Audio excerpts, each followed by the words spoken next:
Validation is the most important skill that you can learn from the book I Hear You by Michael Sorensen. You've probably heard the quote, "Being listened to is one of the greatest desires of the human heart." This is by Richard Carlson.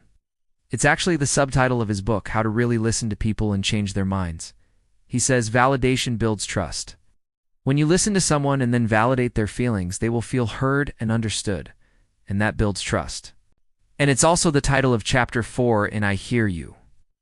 The reason why this is the most important chapter in the book, and the most important skill you can learn from it, is because Michael shares something very profound. And if you think about it, this makes sense, right? If someone listens to you, really listens to you, and then validates your feelings, you will automatically feel closer to them, more connected to them. You'll trust them more. And that's the whole point of connection. It's not about being right or wrong. Validation is when you recognize and affirm someone's emotions. It says, I hear you, I get what you're feeling, and it's okay. That is the secret to great listening. That is how you show someone that you hear them, that you understand them, and that you are not judging them. It allows the other person to feel whatever they are feeling without labeling it as good or bad. It is about feeling connected to another human being. If a friend comes to you and says, I'm worried about this upcoming exam, an invalidating response would be, don't be.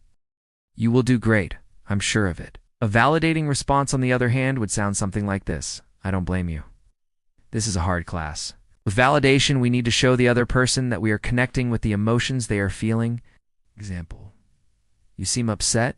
Want to talk?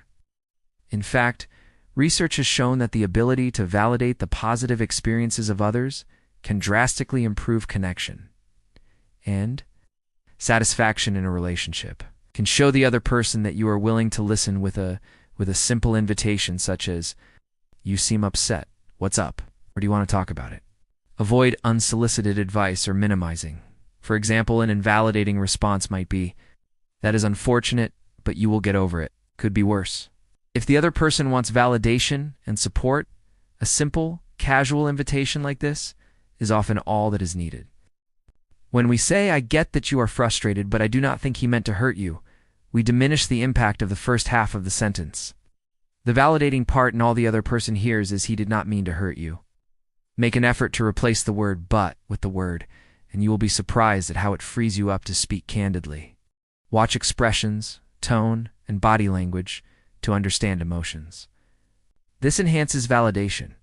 I know exactly how you feel, and even if you think you do, consider other phrases such as, I felt similar when, or I can relate to that feeling.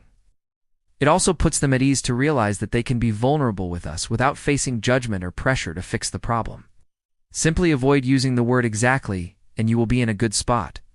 Giving advice, especially unsolicited advice or assurance, especially before you validate the other person's emotions, trivializes their experience. It suggests that you don't think they should feel the way they do, and you know how to solve their problem or issue better than they do. Learn to see and acknowledge the feelings of others. Let them know that it's okay to feel the way they're feeling, because when they feel safe, they'll open up. And when they open up, you will be there to listen. It is important to note that this is not the same as saying you are right or I agree. So if you want to improve your relationships, if you want to be a better friend, a better family member, a better partner, then learn the power of validation. The idea here is that you check to see if you have heard them correctly, and it helps them realize that you are listening. If you are not careful, just repeating back what someone has said can come across as mechanical and inauthentic. We as humans are social creatures. We crave acceptance, appreciation, and a sense of belonging. We are looking for validation. The core of validation means saying to somebody, I hear you. I get what you are feeling. And it is perfectly all right to feel that way.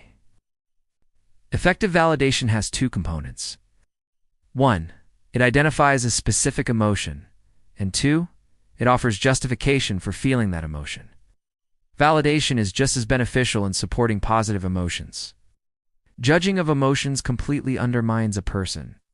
If you tell someone they should not feel that way, you risk making the situation work.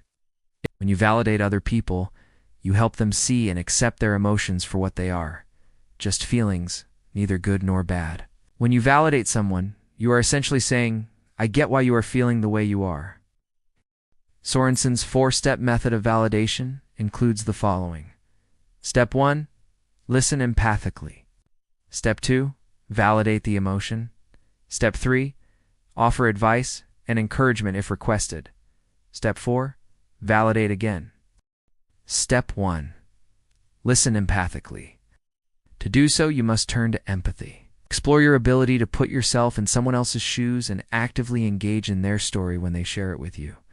Be careful not to mirror your emotions on them, nor adopt the victim mentality right away. Step 2. Validate the other person's emotions, even if you disagree with them. Ask them questions to find out more about their perspective. After you've understood what their issue is, validate it. You can do so using body gestures like nodding, or adding short comments such as, "Really? No way," or "Seriously." Step 3. Offer advice and encouragement. If someone is venting or sharing a negative experience, do not jump in with advice unless they ask for it.